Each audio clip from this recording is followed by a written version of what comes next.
Assalamualaikum warahmatullahi wabarakatuh. Perkenalkan, nama saya Kotrun Nada Hibatullah, NIM P172211730022, mahasiswi semester 7A dari Prodi Kebidanan Kediri Poltekkes Kemenkes Malang. Pada kesempatan kali ini, saya akan menjelaskan salah satu dari metode pembelajaran klinik, yaitu mini clinical examination atau biasa disebut dengan mini CX.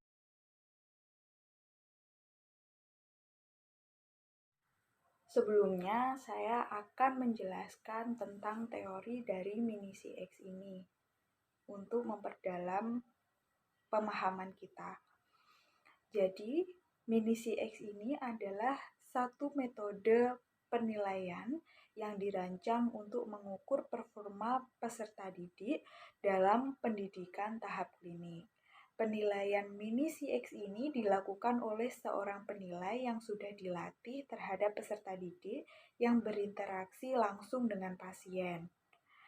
Dalam mini CX ini terdiri dari 7 penilaian, yaitu anamnesis, pemeriksaan fisik, profesionalisme, clinical judgment, keterampilan konseling, organisasi atau efisiensi, dan penilaian secara keseluruhan.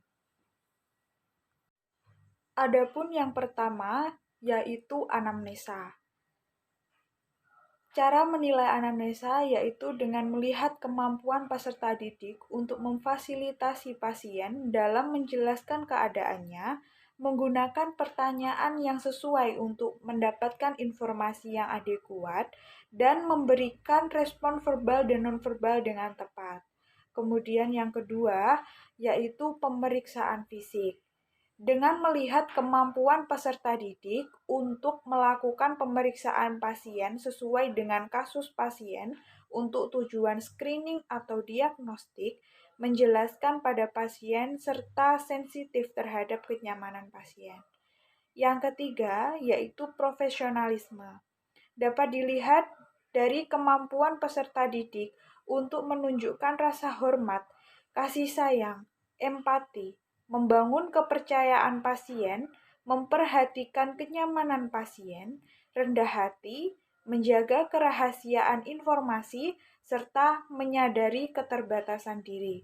Yang keempat, yaitu clinical judgment. Dengan melihat kemampuan peserta didik untuk menegakkan diagnosis yang tepat, memilih pemeriksaan penunjang yang sesuai, dan manajemen dengan memperhatikan keuntungan dan risikonya. Yang kelima, yaitu keterampilan konseling. Dengan melihat kemampuan untuk menjelaskan rasionalitas pemeriksaan atau pengobatan, mendapatkan persetujuan pasien, melakukan edukasi atau konseling terkait penata laksanaan pasien. Kemudian yang keenam yaitu organisasi atau efisiensi. Dengan melihat kemampuan peserta didik, membuat prioritas dan ringkasan yang jelas. Kemudian yang ketujuh yaitu penilaian secara keseluruhan. Dengan menunjukkan kemampuan secara keseluruhan yang terdiri dari kemampuan membuat sintesis dan keputusan klinis. Sebagai pertimbangan untuk menggunakan metode ini atau tidak, saya akan memaparkan kelebihan dan kelemahan dari mini CX. Untuk kelebihannya yaitu menilai peserta didik pada level DAS pada piramid Miller, sehingga peserta didik dapat memahami dengan sempurna. Kemudian yang kedua yaitu menggunakan pasien yang sebenarnya sehingga biaya lebih murah dibandingkan dengan menggunakan pasien simulasi. Selain itu, peserta didik juga memiliki pengalaman untuk melihat gejala dan tanda penyakit tertentu pada pasien yang mungkin tidak bisa disimulasikan. Yang ketiga, menggunakan beberapa jenis kasus sehingga penilaian performa mahasiswa dapat dilakukan pada berbagai kasus. Yang keempat, yaitu jumlah penilai lebih dari satu dan keputusan penilaian tidak boleh satu orang penilai. Hal ini akan meningkatkan reliabilitas instrumen mini CX. Yang kelima, yaitu peserta didik mendapatkan feedback dari beberapa penilai untuk meningkatkan performanya. Yang keenam, mini CX dilakukan beberapa kali sehingga memberikan kesempatan pada mahasiswa untuk dapat meningkatkan performanya. Yang ketujuh, yaitu dilakukan pada berbagai setting sehingga memberi pengalaman pada peserta didik untuk melayani pasien pada berbagai setting. Untuk kekurangannya, yaitu mini CX kurang tepat dalam menilai attitude walaupun ada item profesionalisme, sehingga ada institusi yang telah mengembangkan profesional mini CX. Yang kedua, sangat tergantung pada jenis kasus yang ditemui pada saat melaksanakan kegiatan. Jika kasus kurang, maka kesempatan mahasiswa untuk menemui kasus yang variatif juga kurang. Kemudian yang ketiga, feedback.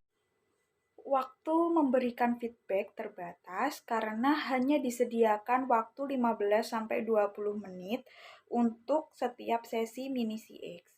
Yang keempat, observasi berulang yang dilakukan untuk ujian formatif akan memberikan bias. Jika penilai yang sama terlibat dalam penilaian sumatif yang dapat membuat instrumen ini menjadi kurang reliabel. Kemudian, kekurangan yang terakhir yaitu kurang holistik dibandingkan ujian long case.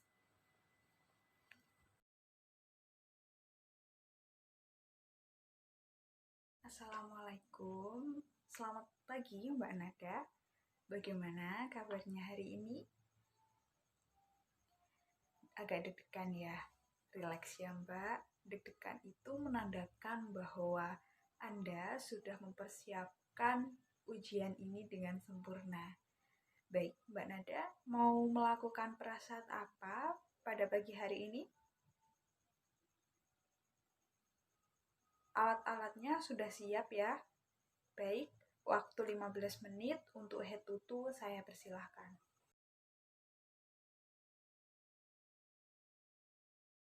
Selamat siang, Mbak Nada. Bagaimana keadaannya pada siang hari ini setelah melakukan ujian? Alhamdulillah lega ya. Tindakan Mbak pada hari ini itu sudah lumayan bagus. Namun alangkah baiknya jangan terlalu tegang kalau di depan pasien.